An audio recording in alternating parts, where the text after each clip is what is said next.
Por exemplo, quando a gente vai partir para uma votação, vamos votar, a gente tem sempre Estados Unidos, França e Reino Unido pensando de um jeito, China e Rússia pensando de outro.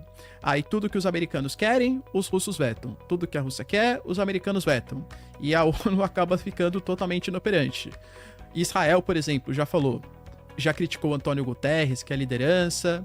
A Rússia faz críticas, os Estados Unidos faz críticas. Então hoje, e é difícil pensar numa nova arquitetura geopolítica que consiga dar conta de resolver os problemas. Mas acho que a falta de um organismo que consiga trazer os países à mesa de discussão para negociar e não ficar tendo um conflito mais é o principal problema. A ONU, quando ela foi criada, a gente fala de um conjunto de menos de 50 países que assinaram a Carta da ONU. Poxa, hoje a gente tem mais de 193 países que fazem parte da organização e não são representados. Por exemplo, cadê um país do sul global? Cadê um país africano, por exemplo? A gente tem até um grupo, né, o G4 ONU. Brasil, Índia, Alemanha e Japão que querem fazer parte da organização. Então acho que a falta de um organismo supranacional que consiga responder às questões é um dos principais problemas aí. Chegou uma última. Quer completar alguma coisa, Júlio? Bom, em matéria, cara, de erros, né? Porque a pergunta me parece que usou esse termo, erros do passado que a gente possa evitar agora. Tem um negócio que é considerado um erro quase que assim, unânime, né, pela historiografia, que é a política do apaziguamento do Neville Chamberlain. É tida como um erro, sim, pela maioria dos historiadores mainstream. Apaziguamento é o seguinte, porque o Chamberlain, ele apostou, né, mesmo contra muitos indicativos, né, no apaziguamento do Hitler, né? O que o Hitler pediu para ele na Tchecoslováquia e disse que seria a última coisa, né? O Chamberlain cedeu a Tchecoslováquia, que sumiu no esteio do acordo, né? Não deveria sumir, mas sumiu no esteio do acordo. E um ano depois ele teve guerra do mesmo jeito, tá? Muita gente traça paralelos com o que está acontecendo hoje, né? Por exemplo, poderíamos sacrificar a Ucrânia para conseguir a paz? O que vai acontecer depois? O resto da Ucrânia vai permanecer Ucrânia?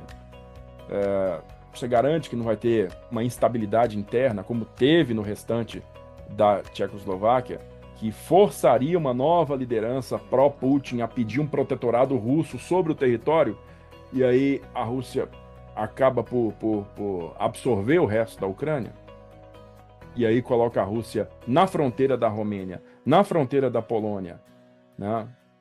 Novamente, e o que vai dar nisso, né? Então, é um cenário que eu creio que muita gente, tomador de decisão, está levando em consideração, que é o insucesso da política do apaziguamento de Neville Chamberlain em 1938. Entendi. Fala, Léo. Chegou mais uma? Chegou a última aqui. Já abordou sobre esse assunto, mas acho que ele perguntou de uma forma diferente. O Adriano Barba. Em um possível cenário na Guerra Mundial, que lado do Brasil seria coagido a escolher se o eixo BRICS ou aliados da OTAN? Cara, que ótima pergunta, hein? Dá pra tentar adivinhar isso aí? Na minha concepção, o Brasil vai fazer, até porque não é política de governo, é política de Estado, o Itamaraty, a gente vai tentar adotar uma política de neutralidade. Como a gente, excetuando, claro, na Segunda Guerra Mundial, né, mas, de novo, o contexto geopolítico era completamente diferente, acho que hoje a gente se posicionaria em favor de uma tentativa de resolução pela paz. Por exemplo, o Brasil, surpreendentemente, tá? Não sei se vocês sabem, o Brasil condenou a invasão da Rússia à Ucrânia. O Brasil, na ONU, fez uma condenação. Só que a gente fala assim, ó, a Rússia está errada. Só que, como que a gente vai resolver esse conflito? É a partir de sanções unilaterais? É apoiando a Ucrânia com armamentos, equipamentos? Não, tem que ser a partir da mesa de negociações. Porque isso é a postura do Brasil. O Brasil é conhecido na diplomacia internacional por ser um país apaziguador. Tanto que o Brasil coloca que um dos argumentos para ele fazer parte do Conselho de Segurança Permanente da ONU é justamente essa política que a gente tem. A gente fez política de aproximação entre Irã e Estados Unidos. Na questão agora entre Venezuela e Guiana, acerca de Essequibo, o Brasil também tentou ser não muito bem sucedido, né? Mas